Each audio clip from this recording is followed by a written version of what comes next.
નમસ્કાર મિત્રો, દેશ અને દુનિયાના સુપરફાસ્ટ સમાચારમાં તમારું સ્વાગત છે। બીસીસીઆઈએ આપી છે મોટી અપડેટ।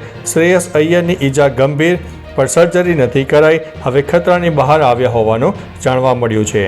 અન્ય મહત્વના સમાચારની વાત કરીએ તો અમદાવાદ મ્યુનિસિપલ કોર્પોરેશન ચૂંટણી ઓબીસી બેઠકો 19થી વધારીને 52 કરવામાં આવી, જ્યારે સામાન્ય 76થી ઘટીને 59 થશે।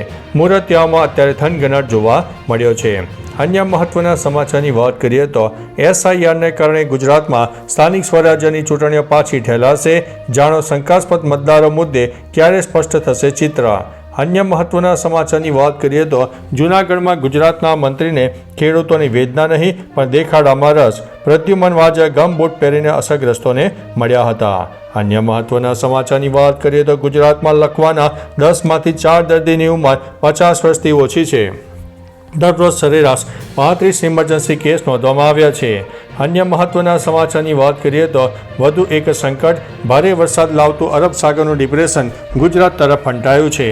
અન્ય મહત્વના સમાચારની વાત કરીએ તો સુરેન્દ્રનગરમાં 80 ફૂટ રોડ પર મકાનમાં તોડફોડ કરીને શખ્સે દંપતીને ધમકી આપી છે।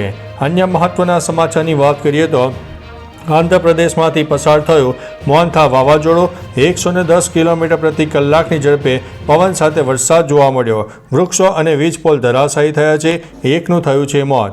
અન્ય મહત્વના સમાચારની વાત કરીએ તો 8મા પગાર પંચને કેબિનેટની મંજૂરી, 1 જાન્યુઆરી 2026થી અમલમાં આવવાની શક્યતા। અન્ય મહત્વના સમાચારની વાત કરીએ તો યુવાનોની કફોડી હાલત માટે બીજેપી અને જેડીયુ જવાબદાર, રાહુલ ગાંધીએ રાજ્યની સ્થિતિનો ડેટા શેર કર્યો છે।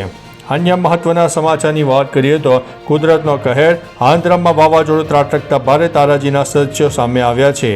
અન્ય મહત્વના સમાચારની વાત કરીએ તો વાવાઝોડું મોન્થા આંધ્રપ્રદેશના દરિયા કિનારે ટકરાયું, 90થી લઈને 100 કિલોમીટર પ્રતિ કલાકની ઝડપે પવન ફૂંકાયો છે। અન્ય મહત્વના સમાચારની વાત કરીએ તો ખેડૂતોને રાહત, ફર્ટિલાઇઝર માટે રૂપિયા 37,952 કરોડની સબસિડી મંજૂર। કેબિનેટની બેઠકમાં મોટી જાહેરાત કરવામાં આવી છે। અન્ય મહત્વના સમાચારની વાત કરીએ તો બિહારમાં દરેક પરિવારને એક સરકારી નોકરી, મહિલાઓને દર મહિને 2500 રૂપિયાની સહાય। મહાગઠબંધનનો ચૂંટણી ઢંઢેરો સામે આવ્યો છે। અન્ય મહત્વના સમાચારની વાત કરીએ તો અફઘાનિસ્તાન સાથે સમાધાન ન થતાં પાકિસ્તાન બે બાકડું બન્યું, ભારત ઉપર લગાવ્યા છે ગંભીર આરોપો। અન્ય મહત્વના સમાચારની વાત કરીએ તો ગાઝા પર તાત્કાલિક શક્તિશાળી હુમલો કરવા નેતન્યાહુનો મોટો આદેશ સામે આવ્યો છે। અન્ય મહત્વના સમાચારની વાત કરીએ તો હવે તો ઇસ્લામાબાદને જ નિશાન બનાવીશું, અફઘાનની ચેતવણી, તુર્કી પણ સમાધાન કરાવી શક્યું નથી। અન્ય મહત્વના સમાચારની વાત કરીએ તો બ્લુવે વેન્ટિસ્ટા મિસાઇલમાં સફળ પરીક્ષણ પછી રશિયા યુએસ સાથેના પરમાણુ કરારોમાંથી છૂટું થઈ ગયું છે। તો ચાલો મિત્રો, ફરીથી દેશ અને દુનિયાના સુપરફાસ્ટ સમાચાર લઈને મળતા રહીશો। ત્યાં સુધી અમને રજા આપશો। નમસ્તે।